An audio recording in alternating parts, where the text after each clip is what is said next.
A game day edition of Birds 365 here on the JAKIB Media YouTube channel. You got your Mac and Mac guys, John McMullen and Jody McDonald, getting you ready for Eagles-Steelers tonight. Here to lend a helping hand is one of our faves from the Eagle Beat. He does it for the Delaware News Journal. Martin Frank joins us here on Birds 365. Martin, you look like you're ready for some football. Oh, I am. You know what? Before I got on the show, I was watching Kobayashi hot dog eating videos. There we go. There we go. Attention to detail, you know, the way he boils the water, the way he slices the hot dog. I mean, that helped kind of get me ready for not only this show, but tonight's game. Fundamentals. It's about fundamentals, Martin. And by the way, I want to compliment you right off the bat because everyone should read Martin at DelawareOnline.com. He put out his 7 Eagles players to watch in the preseason game. And you were disciplined enough to keep Joe Flacco and Andre Patton out of there. And for the Joe Flacco obviously went to Delaware. Andre Patton is from Delaware. But that's impressive discipline right there. Well, thanks. You know, I was going through the list of guys got to watch. And you know what? If you're still watching in the fourth quarter, like with about 5 minutes to go, I mean, that would be good Andre Patton time, you know, maybe catch a game-winning pass from Nick Mullins. But I don't know how many people are still going to be like watching that late and stuff. So that's why I didn't. Eagle fans will be. Most straight-thinking people would have checked out by then, but Eagle fans are diehards. They'll stay for every single last play, like those who are at the game tonight. Some will get out to beat traffic, but believe me, it's going to be an ugly game, and you would think that most people will get out. Oh, I'm telling you, they'll still be in the stands till late. Are you one of those guys like my partner, John McMullen, who'd like to thank Nick Sirianni for making your job easier because he keeps his practices nice and tidy and short? Oh, those are the best practices. Like this is my 10th year covering the Eagles, and you know, hour 15, hour 20, it's been great. You know, you have time to recharge, think about where you're gonna write and everything, and yeah, it's good. It's good. I don't mind it at all. Yeah, he's winning a lot of brownie points with the people who are going to say whether he's doing a good or bad job. Joe Torre taught me that, man. Work for the benefit of the doubt. And I think it's a very smart thing to do. That's not why Nick runs practice the way he does. He runs practice the way he does because that's how much time Howie Roseman, the training staff, the medical staff give him. But nonetheless, it's working out for us. But nobody cares about us, Martin. So let's get back to this football team. And let's get back to your 7 players you want to watch and start from the top. Who's the most interesting storyline for the preseason opener for you? Well, I mean, you got to start with Jalen Hurts. I mean, the quarterback. People want to see, you know, like there have been a lot of reports, you know, from us, you know, that he hasn't really looked very good throwing the ball and everything in the pocket, especially. And you know, tonight is his first chance to get hit since like that January 3rd finale against Washington. So you want to see, but you're not really going to. That's the thing with that. I mean, you know, the Eagles are going to keep it really simple. They're not going to have like elaborate rollout plays for Jalen Hurts and stuff. So you might not see anything different than what we've seen in training camp, but at least you'll see something, you know, like he's going to be tackled tonight or the Steelers are going to try to tackle him, and maybe he will try to escape here and there, but they're not going to be too many like RPOs or things to get him on the move and everything like that. So, but I'd still want to see him definitely. As far as another guy, I mean, Zach Ertz, if he plays, you know, that's sending a message, right? If he plays, you know, maybe that's a sign the Eagles are prepared to go forward with him on the roster this season and rely on him. If he doesn't play, I mean, maybe that's an indication that they're putting him in bubble wrap and making sure he's not hurt in case they do trade him or release him at some point. So, you know, another team doesn't get damaged goods and the Eagles can get, you know, a decent return back. So those are 2 guys right off the bat that I want to see either play or, you know, what they do.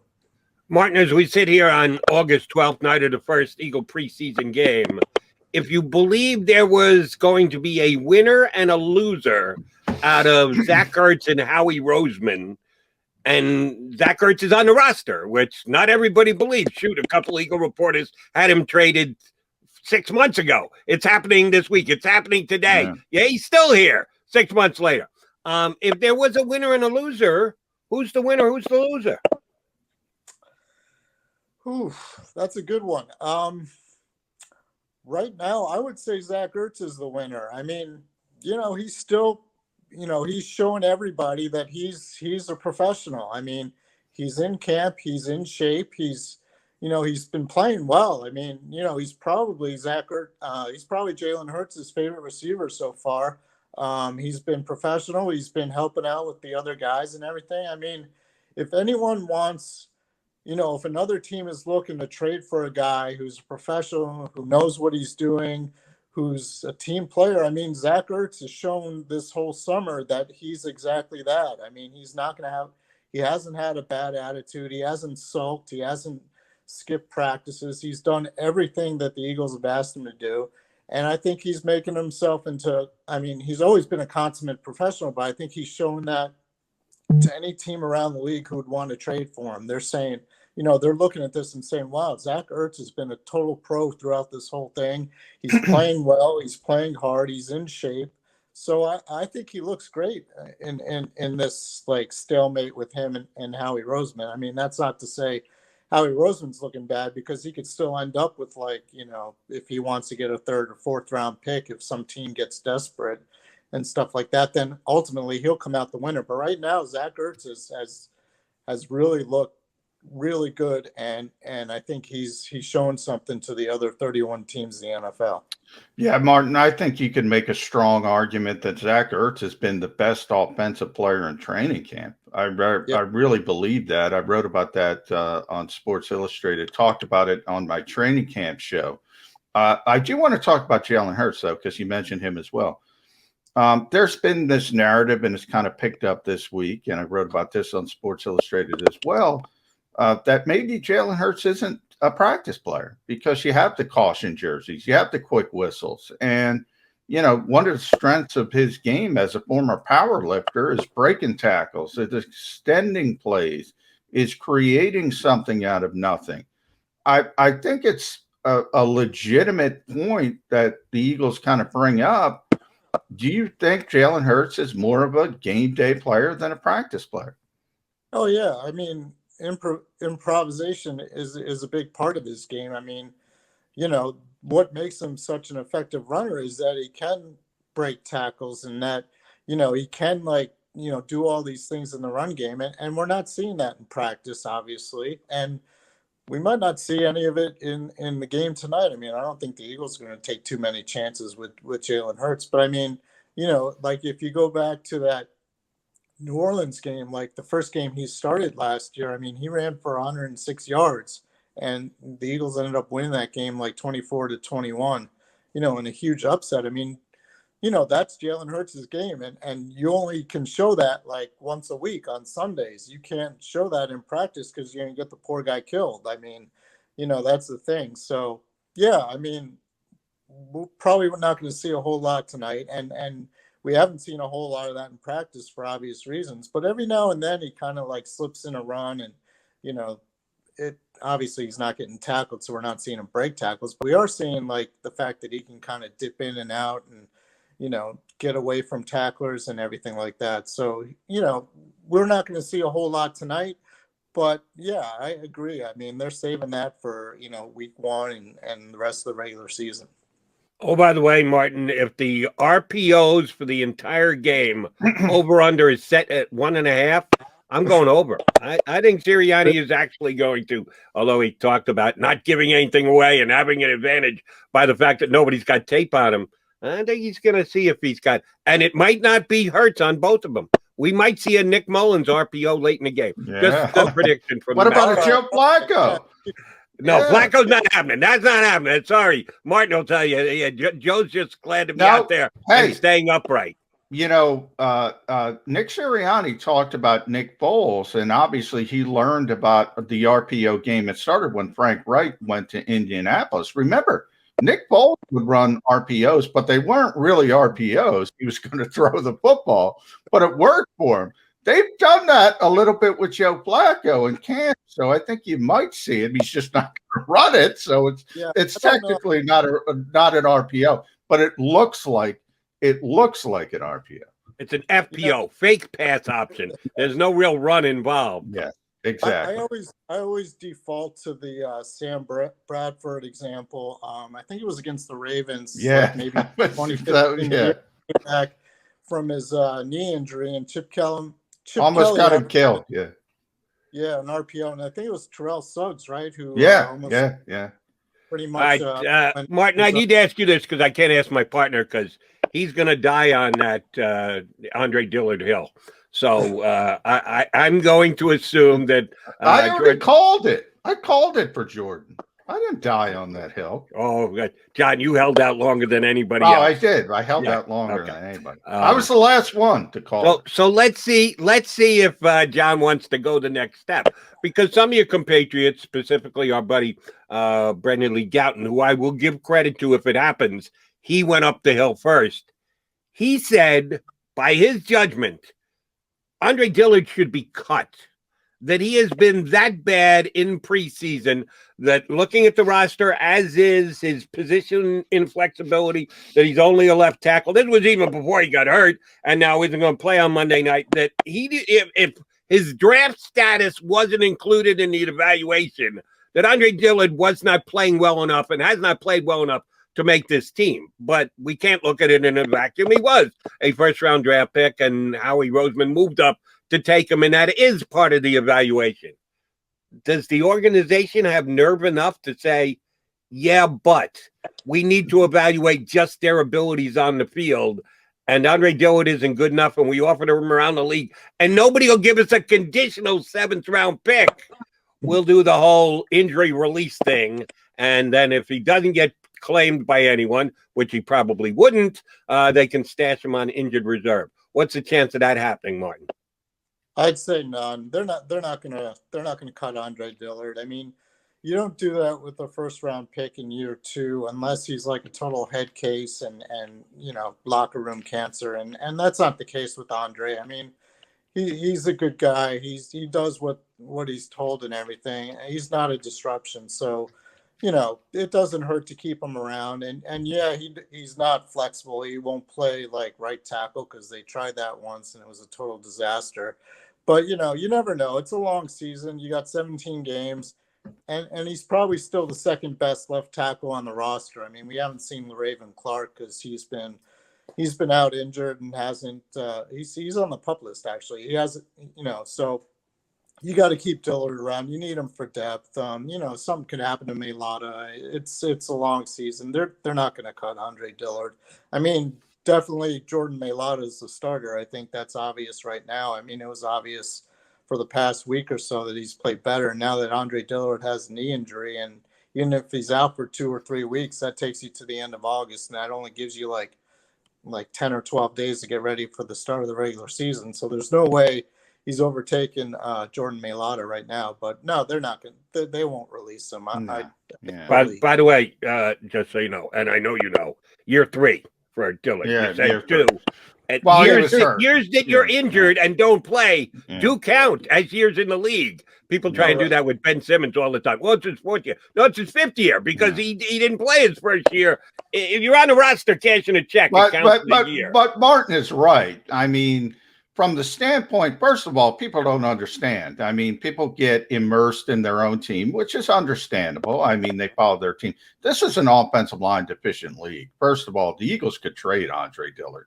Somebody will take a chance on Andre. They could trade Matt Pryor, never mind Andre Dillard, and they might down the road. This is an offensive line deficient league, and everybody's looking for tackles in this league. Somebody will give Andre Dillard a second chance. So, number one, you wouldn't even have to cut him. But the second part, and then I want to get into the defense with you, Martin. The second part is, look at Jack Driscoll. First-round pick matters both ways. People think Andre Dillard's this big disappointment because he's a first-round pick. They think Jack Driscoll, who's been awful over the past week or so, has some upside because he was a 4th-round pick. And they say, well, he's got a chance. So it all depends on where you are. But we mentioned Nick Sirianni. I want to go to JG, Jonathan Gannon, because his defense has looked phenomenal.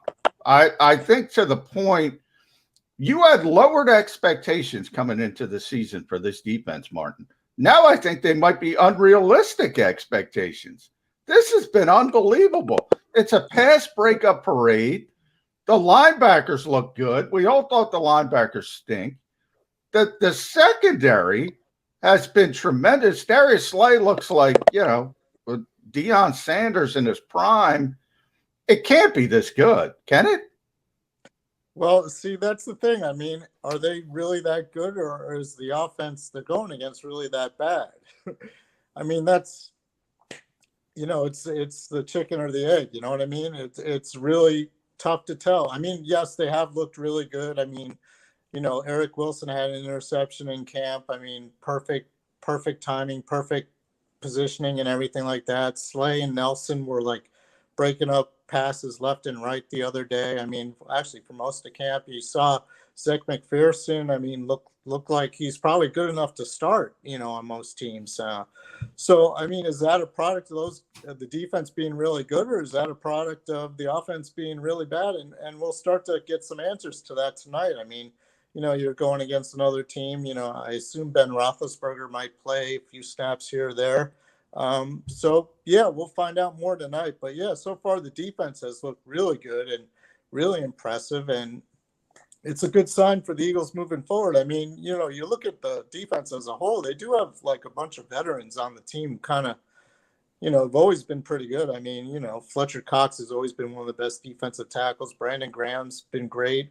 You look at the other side. I mean, Barnett's a first-round pick from 2017. He hasn't done a whole lot, but, he's been playing great. I mean, he's healthy. He's been going after it. And Josh Sweat, I mean, looks like he could be, a breakout star if he gets a chance to play, I mean, from what we've seen. So, your defensive front has been really strong, and that kind of sets the tone. It helps the guys in the back end, and that's kind of what we're seeing, and maybe we'll keep seeing that. I mean, if the defensive line keep getting pressure on the quarterback, I mean, the defense should be good.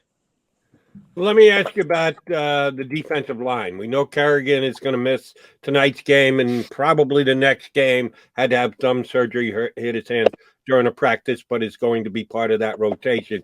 You mentioned Barnett and Sweat have both been phenomenal in practice this year.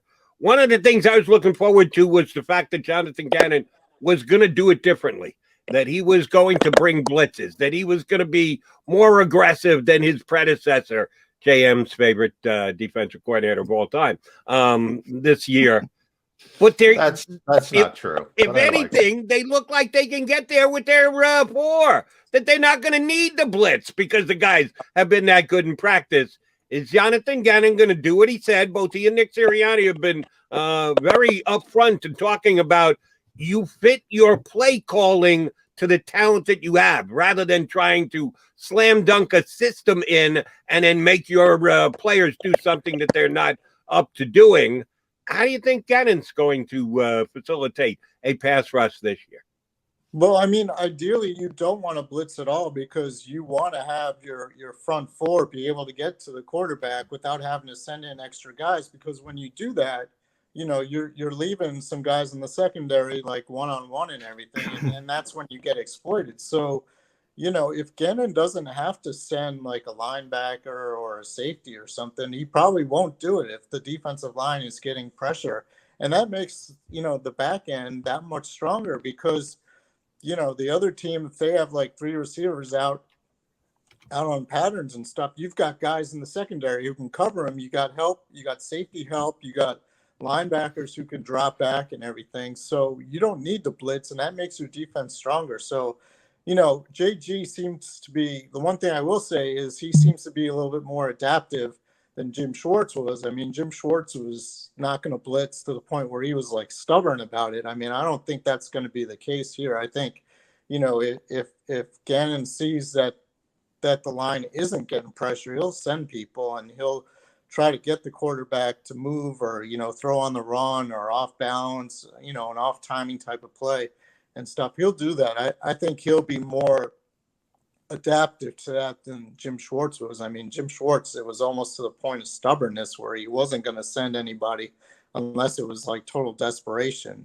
So I think there's the difference right there. I think Gannon is much more willing to adapt, to how the game is going. I mean, it could be not only week to week, but like play to play, I mean, just based on what he's seeing from the offense.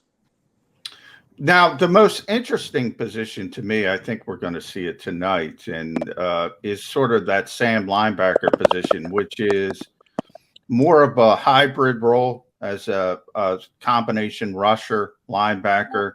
Jannard Avery probably not going to play. He's been one of those guys with, I think it's a groin, but he was listed on the depth chart as the first team Sam linebacker, which obviously is unofficial, but I think that surprised some people at least. And then Joe Osman. We wake up one day and Joe Osman's a linebacker, and he's playing linebacker, and he's playing linebacker 100% of the time now. You also have a rookie, Patrick Johnson. Is that ultimately, do you think, where Ryan Kerrigan fits in when he is back, or is that going to be sort of a different role? Yeah, as far as Kerrigan's concerned, I'm not exactly sure yet. I haven't seen a ton of him like in that kind of role. I mean, ideally, like when he was with Washington, I mean, that was kind of like the role he played, so he would seem like more comfortable there. But if you're talking a rotational guy, I mean, BG is still, Brandon Graham is still going to be the main guy on one end, and Barnett and Sweat on the other end. So I don't know, I mean, you're not like designing a whole defense for Ryan Kerrigan, who might play 30 to 40% of the snaps. You know what I mean? You're not going to change a whole lot there. But I mean, at the same time, you're still going to try to get him to do what he's best at. And if that's what he's best at, then yeah, maybe they'll design a few plays, schemes here and there for Ryan Kerrigan. But I don't think they're going to change a whole lot overall, just to suit a guy who's going to rotate in, maybe play 30 to 35% of the snaps. Martin, I know I'm going to ask you to speculate a little bit here, and nobody really likes to do it when you're trying to evaluate injuries. Shoot, we just had Carson Wentz be evaluated 5 to 12 weeks. Nothing like giving yourself a little leeway there to get that injury guess correct. And shoot, he was out at practice yesterday without even a walking boot. So it might be less than 5 weeks, how to go all the way to 12. I'm going to ask you to kind of take a guess here with Davion Wallace for me, because according to you guys there, practice every single day. The kid really balled out here in preseason and was giving himself a chance to actually. Taylor. What did I say? Wallace, I think. Okay, sorry. Giving himself a chance to play. Injury is going to curtail how many reps he's going to be able to get here in preseason. How much does it take him out of the mix? Will they stand by what they saw in practice and believe when he gets ready to give him the kind of reps they were planning on, and then have that factor into game number one? What's your read on the time that he's going to miss and how much it's going to affect his opportunity? Yeah, I think his injury is kind of different because he's a speed guy. I mean, his strength is his ability to get from side to side and everything like that. So I think it's going to take a while. I think it's going to go like maybe in the first couple of weeks of the season. I thought it was pretty ominous, like maybe the day or two after his injury, like, we saw him on the sidelines in a walking boot and everything. I mean, it's a calf injury. So that is also a bad one for a guy who relies on speed. I mean, that could be like a month or more. So I think it's going to be a while for him. And I think it does hurt him because he's the kind of guy who needed every rep he could possibly get in training camp. I mean, you look at his history, he didn't play a whole lot. I think he only played like 1.5 games in high school because of religious reasons. He went to a junior college for a couple of years and then a couple of years in Colorado. So he's relatively inexperienced in football. I mean, he's got great, natural speed and ability and stuff like that. It's just he needs to harness all that into like being a smart football player. And I think by missing all all this time in training camp, that's really going to set him back. I mean, it's a bad injury for him, and I don't see him being ready for the start of the season. It might be a couple weeks before, he's ready to get on the field and show what he can do. But, I mean, Alex Singleton is back. I mean, he's kind of like your steady. He knows what he's doing. He knows the defense. He's not going to be out of position, and he'll be able to do the job. It's just that, a guy like Taylor brings them so much more possibilities and potential, but now they're going to have to wait a little bit on him. I mean, it was a big setback for him. He's one of those guys that an injury in training camp affects more than other guys because he needs all the reps he can get. Yep. All right, Martin, last one from me. I started this conversation complimenting you, so on the way out, I'm going to rip you. All right, everybody read Martin, DelawareOnline.com. 7 Eagles players to watch for tonight's preseason game. I read it. I look at it. My camp crush is not on there. Tyree Jackson. How could you miss Tyree Jackson? He's the only guy I want to see. I think Philadelphia's going to fall in love with him. Granted, it's going to be third-team snaps, but he's such a monster. He's so physical. I think they're going to fall in love with him. Yeah, I think he's been great so far. Like he's been one of the top players on offense, and everything about him is really interesting. He's 6'7". I think he's like 250 pounds.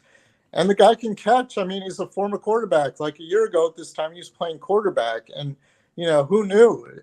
I think he definitely makes the team. I mean, I think he's on the 53-man roster, whether or not they trade Hurts or not. I mean, they'll find a spot for him. So, yeah, I mean, I guess he was the 8th guy. There were 8 guys watching. All right, Martin, I'm going to finish up with this. I need you to give me a couple over-unders. I'm going to throw them by you. I need you to give me which way you're going, over or under. Catches for Greg Ward tonight. Over, under 2.5. That's can I answer that? That's no, who cares? That's for Martin. You can go next, McMullen, but Martin goes first. Take care of your guest. Show some manners. Over, under 2.5 receptions. Yeah. Greg Ward tonight, Martin. I'm going over. Over, yes. Good job. All right. Over, under. Yards receiving by Greg Ward tonight. 18.5. I'm going under. Oh. I needed 2 overs. Damn it. I'm only asking for 6 yards a catch on the 3 catches he's going to get. Come on. Tell me. No, 5 yards a catch. 5. I got 5 yards a catch. I got him. I think that's a slight improvement, isn't it? I got him. I got him at 6. That's a massive improvement, as a matter of fact, for Greg Ward. Martin, fun stuff. We appreciate when you coming on. You're not only good for information, but you're good for a laugh too. We appreciate you playing along with us. Thanks, buddy. John will see you down at the game tonight. We'll see you back here on Birds 365 when we get closer to the season. All right, anytime. My pleasure. Thanks, is Martin Frank from the Delaware News Journal. Greg Ward, starting wide receiver. He's got to get the nod, right, JM? Yeah, I would think he would start. I think it'll be Rager and Fulgham on the outside, Greg Ward in the slot. So you're going to get a chance to say your boy's a starter for at least one more week. 2 weeks, really, because I can't imagine Devontae would play until week 3 of the preseason. Then he might have an issue because they might go Smith, Rager, Fulgham. And one quickie before we get our fresh break in. You watch practice, you've charted and tracked these kind of things. Compare Rager's outside snaps to inside snaps. They both stink, so it doesn't. No, I'm not talking about results. I'm just talking about pure numbers. Outside. But Devontae hasn't been there. So that's kind of why. Devontae hasn't been there. The plan for the Eagles was pretty clear. When they're in 12 personnel, they wanted it to be Devontae Smith and Jalen Rager as the 2 receivers. And then when they were in 11, Rager would kick inside and play the slot, and Fulgham would come in on the outside. Devontae obviously stays on the outside. That was the way they were leaning. With Devontae out, Devontae's not practicing. Rager's played more on the outside. Your boy has been in his familiar position. Get Greg Ward in there in the slot tonight. I'm telling you, minimum of 3 catches, minimum of 18 yards. Could be a big play mixed in there somewhere. We shall see. All right, Johnny McMullen, Jody McDonald, hanging with you here on Birds 365. Come back, got a couple other things I want to run by my partner. A little bit later, Jeff Kerr, who has been filling in for John as a co-host, is going to hop aboard and give us his insight as a guest today here on Birds 365. Today's show on the JAKIB Media channel. Listen to the podcast on your way home. Available on YouTube, Apple, and Spotify.